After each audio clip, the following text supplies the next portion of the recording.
Living in Living Expectation 2022 New Year's Message. The text for the 2022 New Year's Message is Luke 2, 33b to 35b. Behold, this child is appointed to cause the rise and fall of many in Israel, and to be a sign that will be spoken against, so that the thoughts of many hearts will be revealed.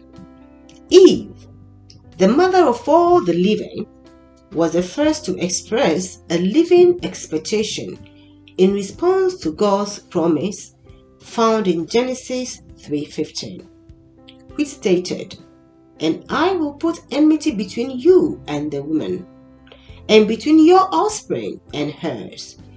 He will crush your head, and you will strike his heel," by naming her first son Cain, and with gratitude exclaimed, "With the help of the Lord, I have brought forth a man."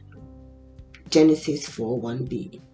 Thinking he was a seed to crush Satan, who deceived her. But Cain became a tool of Satan and killed his own brother. However, Eve did not give up living in expectation of the promise. When the first sign of salvation appeared in a later pregnancy, she recognized him and named him Seth at birth, and said, "God has granted me another seed in place of Abel, since Cain killed him." Genesis 4:25. And with Seth came along a returning to the Lord, a revival, as stated in Genesis 4:26. And to Seth also a son was born, and he called him Enosh. At that time, men began to call upon the name of the Lord. Enoch, the father of Methuselah, lived in expectation of the promise by working with God, and prophesied about the coming judgment found in Jude 1:14-15. Enoch's living expectation became a reality when he was translated to heaven without tasting death. In living expectation of the promise, the pre-flood God-fearers worshipped God so they could use their energies, talents, skills, and resources to honor Him, the benevolent benefactor. But the godless lot used their energies, talents, skills, and resources to make themselves gods, masters of the earth, a delusion that saw them wiped off the face of the earth by a God-sent flood, and Enoch's prophecy was fulfilled. You are gods, sons of the Most High, all of you. Nevertheless, you shall die like men and fall like any prince. Psalm 82:6-7. Noah lived in expectation of the promise by preaching for about 120 years without winning one soul, apart from his family, making him the most unsuccessful preacher in history from an earthly view. Abraham lived in expectation of the promise by obeying the Lord's request to offer Isaac, his only son, to him as a sacrifice. But the Lord stopped him and provided a ram in place of Isaac. Abraham's living expectation reasoned that God could even raise the dead. Hebrews 11:19. Hagar, the misused Egyptian concubine of Abraham, expressed her living expectation in the promise and called the God of Abraham who saved her in her flight from oppression, El Roi, the God who sees me. Genesis 16:13.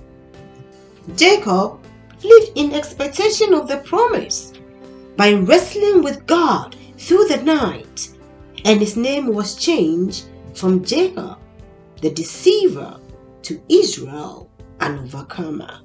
Genesis 32:28.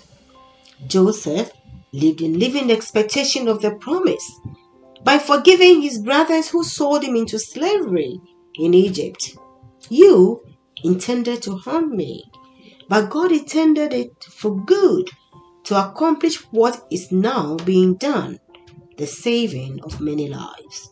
Genesis 50:20.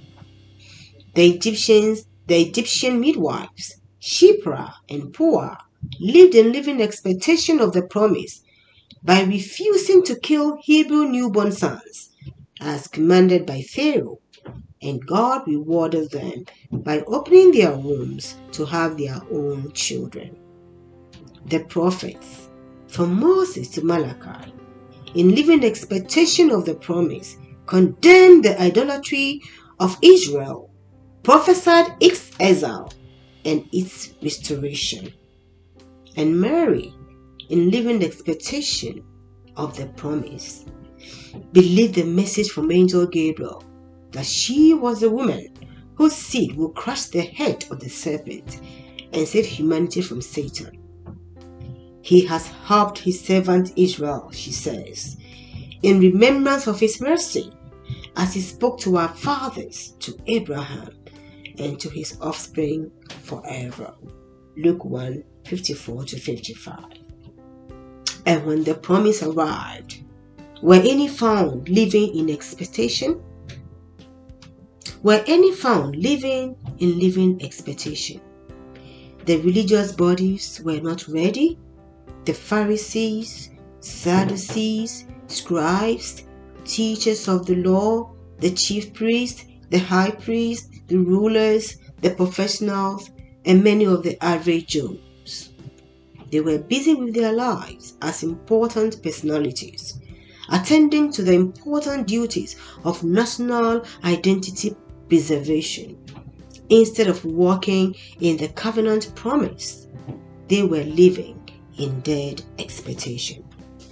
But look who were ready to receive him: Zachariah and Elizabeth, Simeon and Anna, for they were all waiting for the redemption of Israel.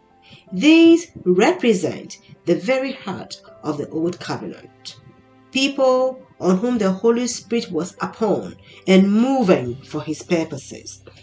If at the close of the Old Covenant era, these were the kind of people who saw the promise, would it be any different at the return of the Messiah when the promise is fully consummated?